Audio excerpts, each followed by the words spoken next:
Hello बच्चों, कैसे हो आप लोग। उम्मीद है आप सब खैर वाफियत से होंगे। I welcome you all to my YouTube channel physics with professor. इस यूट्यूब चैनल पे आज का जो लेक्चर है ये बेसिक होने वाला है क्लास 10th 11th और 12th के लिए। इस लेक्चर में हम बेसिक चीज़ें डिस्कस करेंगे।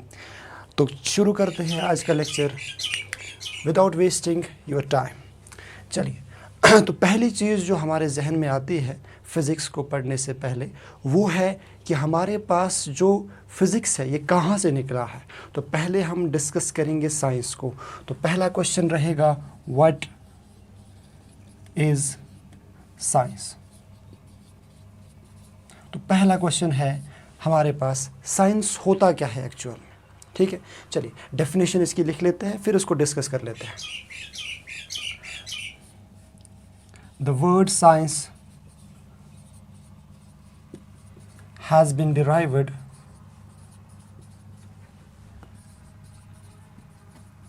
from Latin word scientia। तो जो साइंस है वो डिराइव किया गया है लेटिन वर्ड सनेशिया से, which means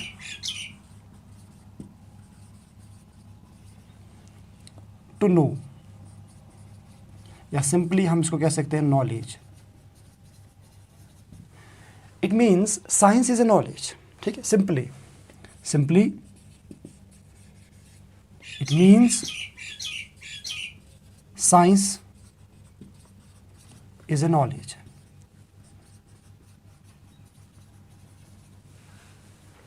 but the question arises कि अगर साइंस नॉलेज है तो कौन सी टाइप की नॉलेज है साइंस। ठीक है, तो what type of knowledge is science. The knowledge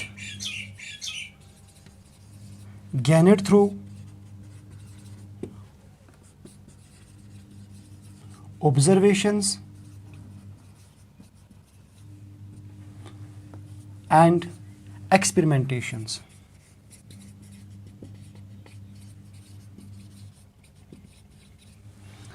तो वो वाली नॉलेज जो हमने गेन की हो थ्रू ऑब्जर्वेशंस एंड एक्सपेरिमेंटेशंस उसको हम साइंस कहते हैं, इज कॉल्ड साइंस।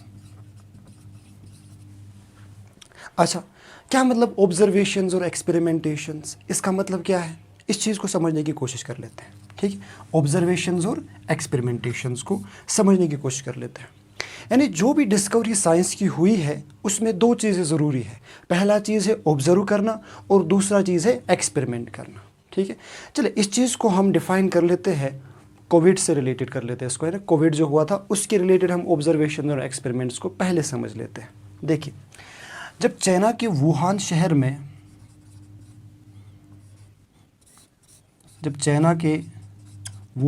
में लोगों को भूख लगी थी तो उन्होंने जो चमगादड़ है, बैट्स है, वो खाना शुरू किया। ठीक है, उनको मज़ा आया था। अब वुहान शहर एक ऐसा शहर है जहाँ पे अगर आप जाओगे तो आपको बहुत अच्छी अच्छी डिशेस मिलेंगी। ठीक है, आपको फ्राई करे हुए रैट्स मिलेंगे। ठीक है, आपको बहुत सारी डिश मिलेंगी। आप कभी जाओ वहाँ पे और इसको एंजॉय कर लो। चलो, वुहान शहर में कुछ बंदों ने, किसी ने जो है बैट्स खाए। ठीक है, अब बैट्स खाने के बाद इनमें इन्फेक्शन हुआ। अब इन्फेक्शन होने के बाद जो ये बंदा था जिसमें जो है इन्फेक्शन हुआ था, ये इन्फेक्टेड पर्सन था। अब जो इन्फेक्टेड पर्सन है जब ये डॉक्टर के पास गया, ठीक है, डॉक्टर बड़ा खुश कि आज मेरे पास पेशेंट्स की लाइन लगी है। ठीक है, तभी ये खुश है और ये नाराज़ है, इसको पता है मुझे पैसे देने। अच्छा, तो जब डॉक्टर के पास गया, डॉक्टर ने इसको एग्जामिन किया और इसको ऑब्जर्व किया, देखा इसमें क्या क्या है, इसमें कौन कौन से इसमें क्या क्या इन्फेक्शन है, ये किन किन चीज़ों से सफ़र कर रहा है। ठीक है, इसमें फॉर एग्जांपल जो है कफ है, इसमें जो है रनिंग नोज़ है या बाकी चीज़ें हैं इसमें। तो इसको एग्जामिन करने के बाद इसको हमारी लैंग्वेज में हम मानेंगे, इसको पैरास्टामोल, ठीक है, स्पेलिंग में कभी कभार इधर उधर हो सकता है, पैरास्टामोल या फिर डोलो दे दिया। ठीक है, ये देने के बाद इसने कहा कि मैं ऑब्जर्व करूंगा क्या इन दो से इसको कोई फ़र्क पड़ेगा। लेकिन इस डॉक्टर ने देखा कि इन दो चीज़ों से इसको कोई फ़र्क नहीं पड़ा, तो ये क्या कर रहा है, ऑब्जर्व कर रहा है। ठीक है, अब ये एक्सपेरिमेंट करना शुरू कर रहा है। समझ आ रहा है आपको? इसने ऑब्जर्व किया कि इसमें क्या इन्फेक्शन है, अब उसको ये दवाई दे रहा है, ठीक है, धीरे धीरे। अब ये क्या कर रहा है, एक्सपेरिमेंट कर रहा है, ठीक है। अब इन दवाइयों से ये ठीक नहीं हुआ तो क्या हुआ, इसने दवाइयाँ चेंज कर दी, इसने हमारे हिसाब से दूसरी दवाइयाँ मान लेते हैं, कोई और दवा दे दी इसको, फिर भी ठीक नहीं हुआ। तो ये अब धीरे धीरे कर क्या रहा है, ऑब्जर्व तो किया कि इसमें क्या क्या चीज़ें हैं, वो तो देख लिया इसने, लेकिन अब ये कर क्या रहा है, अब ये इस पर एक्सपेरिमेंट कर रहा है, एक्सपेरिमेंट कर रहा है दूसरी दवाइयों से। और धीरे धीरे इस एक्सपेरिमेंटेशन का लेवल जो है बढ़ गया, और लास्ट पे हमारे पास जो है इस एक्सपेरिमेंटेशन से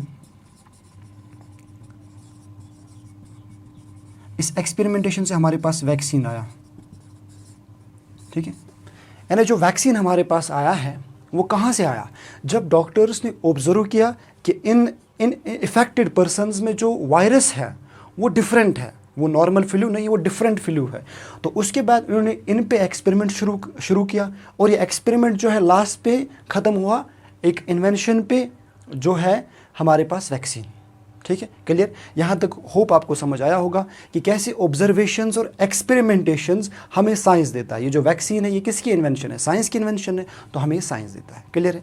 तो एक चीज़ हमारे पास ये क्लियर है, इसको आप अगर नोट डाउन करना चाहो तो नोट डाउन कर सकते हो, स्क्रीनशॉट ले सकते हो, ठीक। चलिए शाबाश, आगे बढ़ते हैं और हम देख लेते हैं कि कैसे ये जो लेवल है, ये जो चीज़ें हैं, ये कैसे फिर चेंज हुई। आगे देख लेते हैं फिर और कुछ एग्जाम्पल से। अगर आपको मेरी वीडियो स्लो लग रही है, आप उसको 1.5, 1.75 या फिर 2 पे करके भी देख सकते हो, ठीक है, 2x करके भी देख सकते हो। अच्छा चलिए आगे। अच्छा, अब और एक एग्जाम्पल मैं आपको समझाता हूँ, ठीक है। ऑब्जर्वेशंस एंड एक्सपेरिमेंटेशंस हम कर रहे हैं, ऑब्जर्वेशंस एंड एक्सपेरिमेंटेशंस, इन दो चीज़ों को हम समझ रहे हैं कि कैसे ये दो चीज़ें हमें साइंस देती है। यानी जो भी डिस्कवरी हो या फिर जो भी इन्वेंशन हो, ठीक है, उसको हम साइंस कहते हैं। तो हमारे पास एक तरीका है किसी डिस्कवरी को या किसी इन्वेंशन को लाने का, क्या है, ऑब्जर्वेशन और एक्सपेरिमेंटेशन। चलो देख लेते हैं और एक एग्जाम्पल। अच्छा, और एक एग्जाम्पल हमारे पास ये होगा कि अगर हमारे पास फॉर एग्जाम्पल एक बंदा है, ठीक है, एंशिएंट मैन या फिर ओल्ड मैन, जो भी आपको लगे, ठीक है, एंशिएंट मैन पुराने ज़माने का इंसान, और हमारे पास दूसरा एक ज़हीन सा एंशिएंट मैन, दो एंशिएंट मैन हमारे पास है।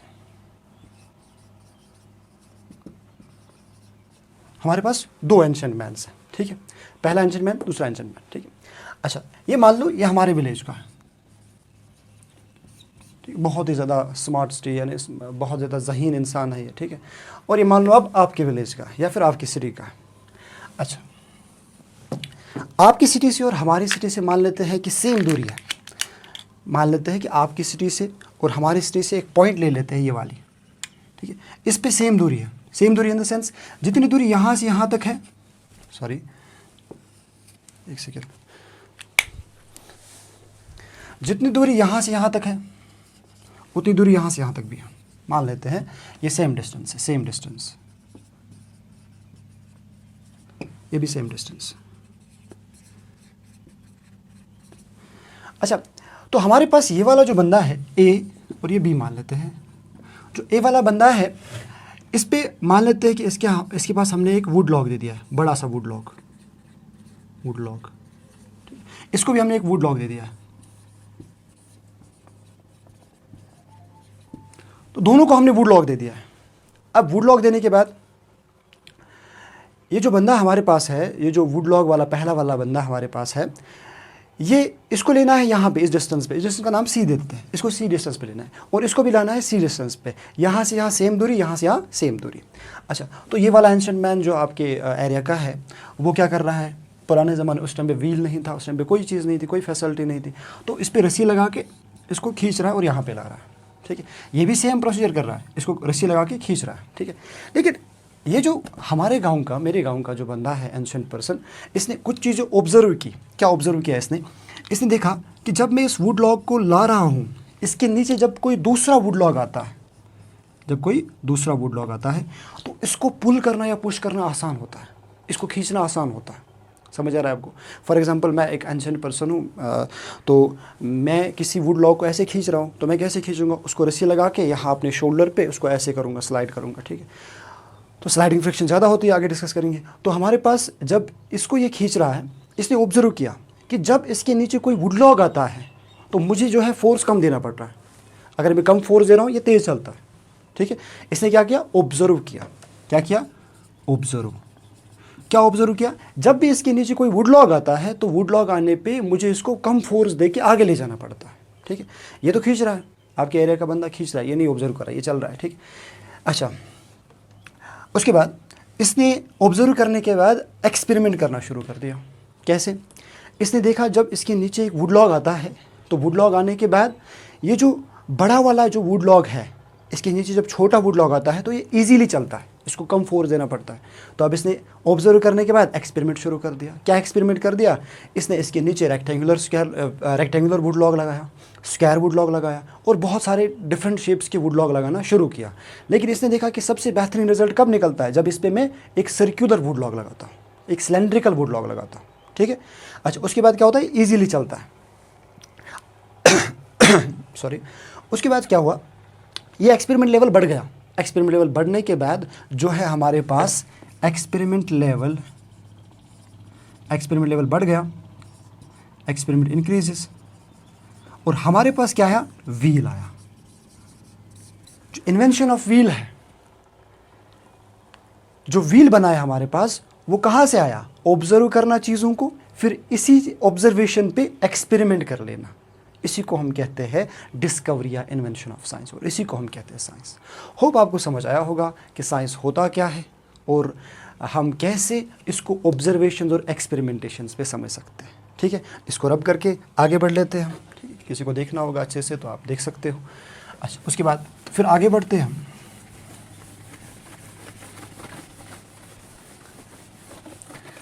अच्छा जी, एक क्लास वाला एग्जाम्पल ले लेते हैं, ठीक है? अच्छा, जब पुराना ज़माना था, जब एंशंट ज़माना था, पुराना ज़माना था, तो हमारे पास जो है बड़े बड़े शिप्स नहीं हुआ करते थे। तो कैसे जो है पुर्तगीज़ या फिर जो हमारे पास दूसरे जो है जो दूसरे मतलब आप मानो कि जो अलेक्जेंडर है या फिर उसके बगैर दूसरे भी कोई इन्वेडर्स है, वो कैसे दूसरी कंट्रीज़ में जाते थे? तो वो उनके बीच में तो समंदर होता था, तो वो कैसे जाते थे? वो बोट्स बनाते थे, पर वो बोट्स की जो है ना, वो भी सेम प्रोसीजर है। पहले बोट्स में ऑब्जर्व किया गया, फिर एक्सपेरिमेंट, और लास्ट पे बोट बन गया। ये नहीं कि डायरेक्टली बोट बना दिया, ठीक है? मतलब आप देखो कि उन्होंने ऑब्जर्व किया कि जब भी एक वुड लॉग जो है, बड़ा वुड लॉग पानी में छोड़ देते हैं तो उसके ऊपर फ्लोट कर लेता है, वो सिंक नहीं, नीचे नहीं जाता, ठीक है? तो उन्होंने कहा कि हमें वुड इस्तेमाल करना है इस चीज़ के लिए। धीरे धीरे करके उन्होंने छोटी सी नदी, छोटी सी बोट बनाई, उसके बाद बड़ा बड़ा बड़ा करके एक बोट बना लिया, एक शिप बना लिया, ठीक है? पर ये कहाँ से आया? इसमें भी सेम चीज़ें, ऑब्जर्व करना और एक्सपेरिमेंट्स करना, ठीक है? जो भी हमारे पास इन्वेंशन या डिस्कवरी है फिज़िक्स में, या सॉरी साइंस में, वो हमेशा आती है बाय ऑब्जर्वेशन एंड एक्सपेरिमेंटेशन, ठीक है? चलिए, तो हमारे पास हुआ साइंस क्या होता है। उसके बाद साइंस को हमने डिवाइड किया है दो ब्रांचेस में। Science has been divided into two branches.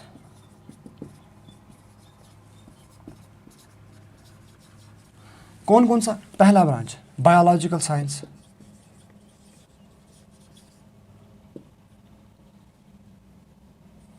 Biological science, और दूसरा हमने किया है इसको फिजिकल साइंस।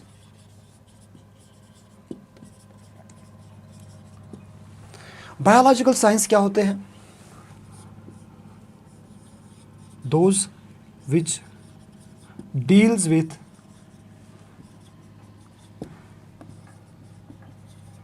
Living things. यानी ये बायोलॉजिकल साइंस वो वाले साइंस है जो लिविंग थिंग्स के मुतलिक हमें इंफॉर्मेशन देते हैं या डील करते हैं, ठीक है? अच्छा, इसको फर्दर किया गया है डिस्कस दो ब्रांच में। किस किस में? एक तो आपने ज़ूलॉजी सुना होगा, दूसरा आपने सुना होगा बॉटनी। शाबाश। तो ज़ूलॉजी क्या होता है और बॉटनी क्या होता है, ठीक? पहले ज़ूलॉजी को देख लेते हैं। ज़ूलॉजी होता क्या है? It deals with study of animals, and humans. Animals और ह्यूमंस के बारे में जो हमें इन्फॉर्मेशन देता है, जो हमें पढ़ाता है, जो हमें सारी डिटेल्स बताता है, वो zoology है। और बॉटनी क्या है? It deals with study of plants. ठीक, घास फूस जो है हमारे पास जो है, ये सारी चीज़ जो है हमें बॉटनी बता देता है। ठीक है, इंपॉर्टेंट दोनों है, zoology भी बॉटनी भी। कैसे याद रखेंगे zoology क्या है, बॉटनी क्या है? इसके आगे क्या आता है? जू, है ना। जू में कौन सी चीज़ें होती हैं? एनिमल्स होती है ना। पर जू में तो ह्यूमंस भी होते हैं। ठीक है ना। कैसे? उनको देखने कौन जाता है? जो एनिमल्स केज में बंद है उनको देखने कौन जाता है? तो ह्यूमन जाते हैं। तो इंसान भी प्रेजेंट है वहाँ पे और जानवर भी प्रेजेंट है वहाँ पे। तो जो स्टडी ऑफ जो zoology है वो आपको खुद आएगा समझ, एनिमल्स एंड ह्यूमंस। ठीक है। अच्छा, बॉटनी फिर प्लांट्स के लिए। क्लियर? अच्छा, इस चीज़ की साइड हमें नहीं जाना है, हमें फिजिकल साइंस पे जाना है। फिजिकल साइंस जो है, these are the fundamental sciences. These are the fundamental sciences as they provide foundation to all other sciences।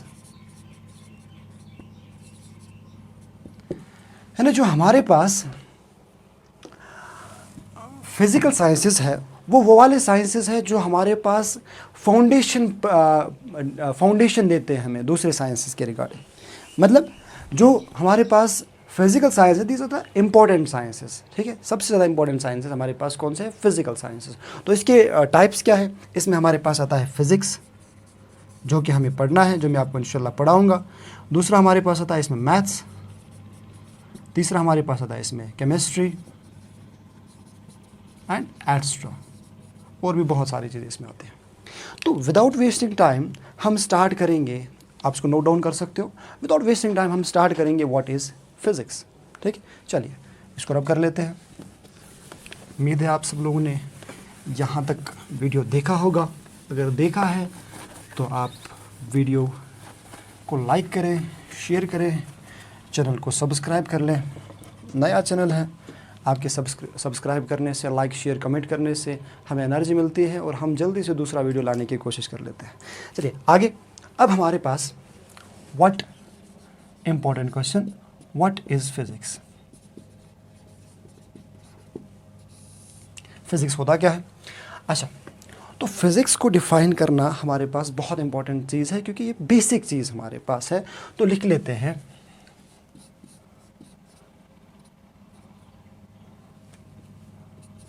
it deals with the study of existence and behavior of universe। Physics हमारे पास वो वाला subject है, science का वो वाला branch है जो deal करता है with the study, existence and behaviour of universe in an organised way.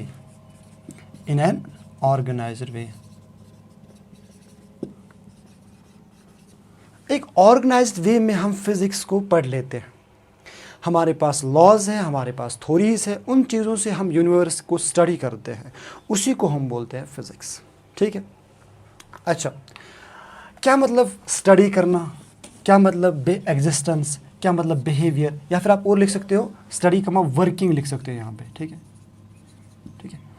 Study आप ऐसे स्टडी वर्किंग, ये सारी चीज़ें। It deals with the study of, it will study working and behaviour existence. आप देख सकते हो, खुद थोड़ा कभी कभार लिखने में गलती हो जाती है, तो आप ये देख सकते हो। ठीक है। अच्छा, पहली चीज़ हम डिस्कस कर लेते हैं वर्किंग के बारे में।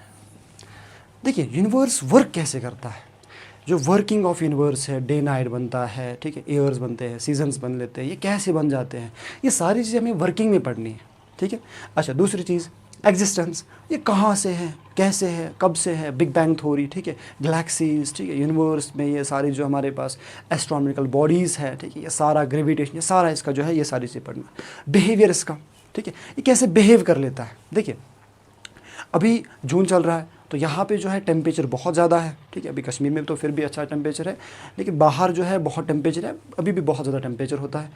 तो ये जो टेम्परेचर है ये धीरे धीरे करके चेंज होता है, कभी तो बढ़ जाता है, कभी कम होता है, ठीक है। कभी बारिश होती है, कभी स्नोफॉल होता है, या फिर बाकी बाकी चीज़ें होती है, ठीक है। तो ये सारी चीज़ें जो है ये बिहेवियर है अर्थ का, कि कैसा बिहेव करता है कोई चीज़, ठीक है। इसको हम कहते हैं बिहेवियर। क्या कहते हैं? बिहेवियर। चलिए, ये तीनों चीज़ें हमें पढ़नी है फिज़िक्स में। किस में पढ़नी है? फिज़िक्स में पढ़नी है, ठीक है। इन चीज़ों को हम डिटेल में पढ़ लेंगे। फिज़िक्स का एक और डेफिनेशन भी है, फिज़िक्स को हम एक और तरीके से भी पढ़ सकते हैं, वो देख लेते हैं, ठीक है। चलिए, होप आपने ये लिखा होगा। अच्छा, आगे तो हमारे पास जो दूसरी चीज़ है, फिज़िक्स को हम ऐसे भी डिफाइन कर सकते हैं, it deals with the study sorry it deals with the it deals with the study of matter and energy। यानी हमारे पास जो फिजिक्स है इसको हम ऐसे भी डिफाइन कर सकते हैं, it deals with the study of matter energy. दुनिया में दो ही चीज़ें, सॉरी यूनिवर्स में दो ही चीज़ें, यूनिवर्स में, पूरी यूनिवर्स में दो ही चीज़ें हैं। क्या क्या चीज़ें हैं पूरी यूनिवर्स में? एक तो है मैटर, दूसरा है एनर्जी, ठीक है। इन सारी चीज़ों के बारे में पढ़ना, उसी को हम कहते हैं फिज़िक्स। क्लियर? अच्छा, कैसे? देखिए, आपने दुनिया में अगर कोई यूनिवर्स में कोई चीज़ देखी है या नहीं देखी है, फिर भी उसका तो कोई नाम होगा। समझ आ रहा है? यानी अगर आप कोई भी चीज़ दुनिया में देख लेते हो, कोई भी चीज़ यूनिवर्स में देख लेते हो, उसका एक नाम होता है, ठीक है। वो क्या बना फिर? अब किसी चीज़ का जैसे नाम होता है, जब किसी चीज़ का कोई नाम होता है, उसी तरह फिज़िक्स में उन चीज़ों को, इंग्लिश में उन चीज़ों को नाउन बोलते हैं, फिज़िक्स में उस चीज़ को मैटर बोलते हैं, ठीक है। जिसके पास मास हो, आगे डिस्कस करेंगे, ठीक है। पर मैं समझाने की कोशिश करता हूँ। जिस तरह हम कहते हैं एनीथिंग इज़ कॉल्ड नाउन, जो भी हम देख लेते हैं वो नाउन है। इसी तरह से जो भी चीज़ हम देख लेते हैं वो क्या है? वो मैटर है। लेकिन आयर को नहीं देख पाते, वो कैसे मैटर है? फिर आगे डिस्कस कर लेते हैं। अच्छा, एनर्जी, ठीक है। एनर्जी जो है हमारे पास यही दो चीज़ें हैं, मैटर और एनर्जी। अच्छा, डिस्कस कर लेते हैं मैटर को। What is matter? Anything that occupies space and has mass is called matter।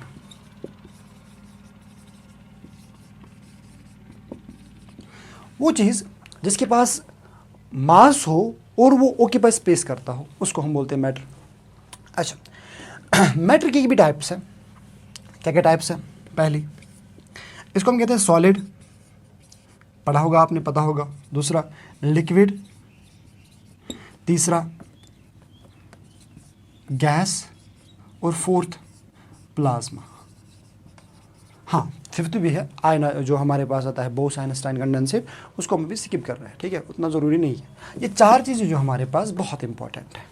Solid तो आपने पता होगा, सॉलिड क्या होता है, ठीक है, जिसमें जो पार्टिकल्स है क्लोजली बाउंड हो, ये पेन जो है सॉलिड है, ठीक। अच्छा, लिक्विड, जिसमें पार्टिकल जो है थोड़ा दूर दूर हो, जिसकी अपनी शेप ना हो, जो किस वेसल में डाले वो वही शेप अटेन कर लेगा, ठीक है। सारी चीज़ आपको पता है। गैस जो है आपको पता है, इसमें पार्टिकल जो बहुत ज़्यादा दूर दूर होते हैं, ठीक है, और जब उसको अंडर हाई प्रेशर रख लेते हैं ये लिक्विड बन जाता है, लिक्विड बिहेव कर लेता है, ठीक। अच्छा, प्लाज्मा क्या होता है? देखिए, इसको हम दूसरा नाम भी कहते हैं आयोनाइज्ड फॉर्म ऑफ गैस।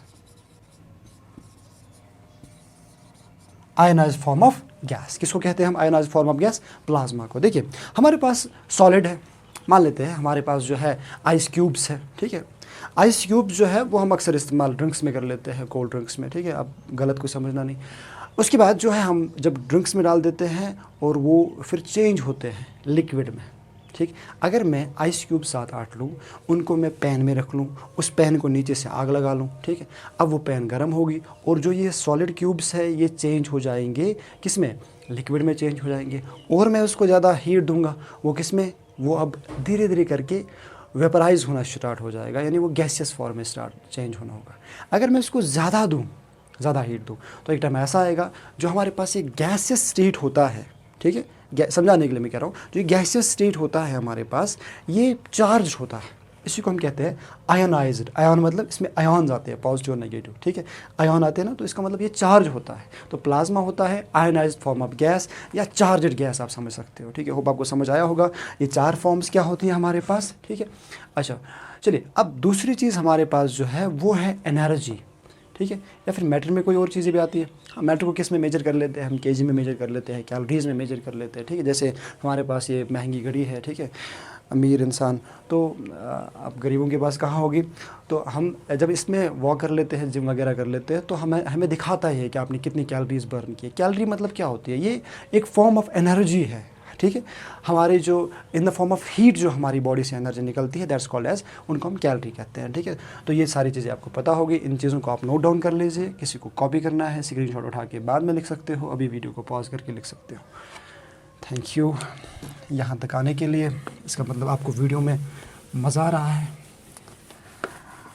इस वीडियो को आप अपने फ्रेंड्स के साथ शेयर करें अगर आपको अच्छा लग रहा है तो। नहीं लग रहा है तो कमेंट्स में बता दीजिए, सर आप सही नहीं पढ़ाते, या फिर आप में से कोई कमी है, कुछ है, तो इंशाल्लाह कोशिश करेंगे वो दूर हो जाए। अब दूसरी चीज़ हमारे पास आती है, अच्छा एनर्जी आती है हमारे पास। इसके बाद जो है ये लास्ट होगा, फिर हम कल इंशाल्लाह नेक्स्ट क्लास एनर्जी। तो एनर्जी क्या होती है, द एबिलिटी, ठीक है, स्पेलिंग में कभी कभार हो सकता है गलती हो जाए। Ability to do work is called energy. इसको हम एनर्जी कहते हैं। हमें कितनी एबिलिटी है हम काम कर सकें। जैसे मैं एक लेक्चर दे सकता हूँ, उसके बाद मुझे सोना है, ठीक है, उसके बाद नहीं पढ़ा सकता, तो मेरे में एबिलिटी कम है। आप में एबिलिटी ज़्यादा है, आप एक लेक्चर के बाद दूसरा लेक्चर भी देख सकते हो, तीसरा लेक्चर भी देख सकते हो। तो आप में एबिलिटी ज़्यादा है, मुझ में एबिलिटी कम है, ठीक है। पर ये फिज़िक्स में वर्क नहीं है, आप समझ लेना, जो आप देख रहे हो। पर मेरा जो है ये वर्क है, ठीक है। कभी इसको आगे डिस्कस करेंगे, बहुत आसान हो जाएंगी ये चीज़ें। अच्छा, तो फॉर एग्ज़ाम्पल हमारे पास एक ज़मीन है, उसको मुझे मान लो आप उसको मुझे ठीक करना है, ठीक है। उसमें मुझे कुछ सब्ज़ी वगैरह लगानी है, तो मैं उसको फिर जो है पुला लेके उसको फिर उस पर काम कर लेता हूँ, ठीक। अच्छा, जब मैं उसमें काम कर लेता हूँ तो मैं 10 मिनट काम करने के बाद थक जाता हूँ, तो मुझ में एबिलिटी कम है। लेकिन आप में से कोई अच्छा सा जो जिम जाता हो, जिसमें बहुत तगड़ी बॉडी हो, वो आके वो काम जो है वो आधे घंटे तक वो काम करेगा, तो उसमें एबिलिटी ज़्यादा है, ठीक है। जैसे मुझ में एबिलिटी कम है, उसमें एबिलिटी ज़्यादा है। लेकिन अगर हम ट्रैक्टर का इस्तेमाल करें तो उस ट्रैक्टर में एबिलिटी ज़्यादा है। तो आपको समझ आया होगा कि एबिलिटी क्या होता है, कितनी वर्क कोई कर सकता है, दैट्स कॉल्ड एज एबिलिटी, ठीक है। चलिए, that's called as energy, sorry. अच्छा, एनर्जी की टाइप्स है, बहुत सारी टाइप्स है। 2 टाइप्स को हम डिस्कस करेंगे, पोटेंशियल एनर्जी और दूसरा होगा काइनेटिक एनर्जी, ठीक है। दूसरा होगा काइनेटिक एनर्जी। अच्छा, क्या होता है पोटेंशियल एनर्जी और क्या होता है काइनेटिक। पहले पोटेंशियल देख लेते हैं। देखिए, अगर हमारे पास कोई बॉडी है, वो बॉडी जो है वो रेस्ट पे है, the energy possessed by a body due by virtue of its position और shape. The energy possessed by a body by virtue of its shape, या फिर आप लिख सकते हो पोजीशन, या फिर आप लिख सकते हो साइज एंड साइज। इस वाली एनर्जी को हम बोलते हैं पोटेंशियल एनर्जी। अभी मैं दोनों एनर्जी को एक साथ समझाऊंगा। काइनेटिक एनर्जी, अच्छा एक चीज़ मैं आयर का मैंने बोला था मैटर में, वो मैं भी इसके बाद डिस्कस करूँगा। काइनेटिक एनर्जी, देखिए काइनेटिक एनर्जी होती क्या है। द एनर्जी, देखिए आप में से कोई कहेगा कि ये तो बेसिक चीज़ें हैं, ये सारी चीज़ें हमें पता है। लेकिन जब हम बेसिक से स्टार्ट कर लेते हैं ना, तो पढ़ने में मज़ा आता है। जब बेसिक सी चीज़ें हमें क्लियर होती है तो आगे बहुत मज़ा आता है पढ़ने में। The energy possessed by a body by virtue of its motion, ठीक है। इन 2 चीज़ों को आप कॉपी कर लीजिए।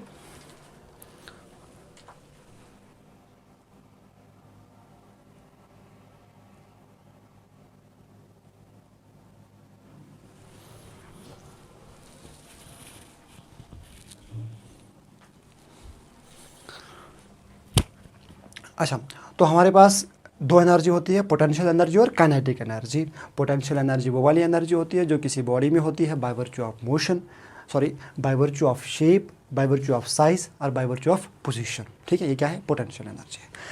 अच्छा, काइनेटिक एनर्जी होती है जो मोशन की वजह से बॉडी में होती है। एनर्जी जो मोशन की वजह से बॉडी में आए उसको हम बोलते हैं काइनेटिक एनर्जी। समझाने की कोशिश कर लेते हैं। मान लेते हैं कि हमारे पास एक ग्राउंड है, ठीक है, यहाँ मान लेते हैं एक ग्राउंड है, स्कूल का एक ग्राउंड है हमारे पास। अब स्कूल का ग्राउंड जो है, ये रहा स्कूल, स्कूल के सामने ग्राउंड है और ये ग्राउंड जो है इसके सामने स्कूल जो है 4 फ्लोर का, ठीक है। अब मान लेते हैं आप और आपका दोस्त, ठीक है, या फिर आप और आपकी सहेली, जैसे घर लगा देख रही है कोई। अच्छा, तो मान लेते हैं आपके दो फ्रेंड्स, आप और आपके फ्रेंड्स जो है वो इस ग्राउंड में बैठे हैं। अब इस ग्राउंड में बैठने के बाद वो जो है ऊपर चले गए। अच्छा, पहले बताओ, अगर वो ग्राउंड में बैठे हैं तो उनमें कौन सी एनर्जी है? क्योंकि वो बैठे हैं, एक पोजीशन में है, ठीक है, हमने कहा ना आपको पोजीशन में है, तो एक पोजीशन में है वो, ठीक है, एक जगह बैठे हैं। तो एक जगह बैठने के बाद उनकी जो मोशन, उनकी जो एनर्जी है वो कौन सी होगी? पोटेंशियल होगी, ठीक है। अब वो धीरे धीरे करके 4th फ्लोर पे चले गए। अब वो किस पे आए? मोशन में आए। तो मोशन में आने के बाद उनकी एनर्जी कौन सी हुई? काइनेटिक एनर्जी, ठीक है। यानी पहले जो थी पोटेंशियल एनर्जी, फिर वो मोशन में आए तो काइनेटिक एनर्जी। अब वो 4th फ्लोर के ऊपर आ गए, अब रुके हैं वहाँ पे, ठीक है। ये भी तो एक पोजीशन है, ठीक है ना, ऊपर कितना दूर है। तो इस अब कौन सी होगी? तो ये होगी पोटेंशियल एनर्जी। अब मान लेते हैं दोनों में झगड़ा हो गया। एक जो है बहुत ही ज़्यादा ताकतवर है, उसने दूसरे को उठा के, ये मान लो आपका दोस्त, आपने इसको उठा के ऐसे रख दिया, ठीक है, बाहर लटका के। बताओ कौन सी एनर्जी है? अभी भी, ठीक है, अभी भी पोजीशन एक है, ठीक है। तो कौन सी एनर्जी है? पोटेंशियल एनर्जी है, ठीक है। अगर आपने इसको एकदम से ऐसे छोड़ दिया, ठीक है, तो क्या हो जाएगा? ठीक है, सर ये मर जाएगा, ठीक है। लेकिन हमें एनर्जी देखना है, ठीक है। कौन सी एनर्जी आएगी? काइनेटिक एनर्जी आएगी, क्योंकि किस में आया? मोशन में आया। ये कौन सी एनर्जी? काइनेटिक। पटक के जब नीचे ऐसे, ठीक है, सरफेस पे आएगा ये ऐसे, तो फिर सरफेस के आने के बाद ये किस में? आप मोशन है, रेस्ट में है, रेस्ट में है, ठीक है। तो कौन सी एनर्जी आएगी? फिर से पोटेंशियल एनर्जी आएगी, ठीक। तो आप देख रहे हो, potential kinetic, potential kinetic, potential, ठीक है। इट मीन्स आपने पढ़ा होगा, energy can neither be created nor be destroyed but can be transferred from one form to another form और from one body to another body, ठीक है। तो ये हमारे पास था आज का टॉपिक, बेसिक चीज़ें फिज़िक्स की। एक और चीज़, अगर हमारे पास एक बैलून है, उस बैलून में हमने हवा भर दी, ठीक है। अब पहले तो हमने उसको खाली रखा था, उसने कोई स्पेस ऑक्यूपाई नहीं की थी, लेकिन जब हमने उसमें हवा भर दी तो उसने स्पेस ऑक्यूपाई कर दिया। स्पेस ऑक्यूपाई करने के बाद जो है वो जो बॉडी हमारे पास है उसमें उसमें थोड़ा सा वो मैटर है अब, ठीक है, क्योंकि स्पेस ऑक्यूपाई कर दिया, ठीक है। तो आप ऐसे समझ सकते हो कि एयर जो है वो मैटर है, क्योंकि जब हमने उसको बैलून में भर दिया उसने स्पेस ऑक्यूपाई ज़्यादा कर लिया, ठीक है। चलिए, अच्छा, बैलून को हम जब छोड़ देते हैं तो ये ऊपर जा सकता है, ऊपर जाएगा तो इसका मतलब इसमें कौन सी एनर्जी है? इसमें काइनेटिक एनर्जी है। अगर हमारे हाथ में ही रहा, ऊपर नहीं गया, तो कौन सी एनर्जी? पोटेंशियल एनर्जी, ठीक है। चलिए, ये आज के लिए आपके साथ इतनी सारी चीज़ें डिस्कस की। अब उम्मीद है आप लोगों को अच्छा लगा होगा। यहाँ से अजान भी हो रही है, तो इंशाल्लाह नेक्स्ट लेक्चर में हम आगे डिस्कस करेंगे फर्दर 11th क्लास या 12th क्लास, दोनों के लेक्चर्स हम लाएंगे इस यूट्यूब चैनल पे। आप अगर इस वीडियो पे सपोर्ट दिखाए थोड़ा सा, तो इंशाल्लाह नेक्स्ट लेक्चर जो है बहुत जल्दी आएगा। तब तक के लिए पढ़ाई करते रहिए। अल्लाह हाफ़िज़।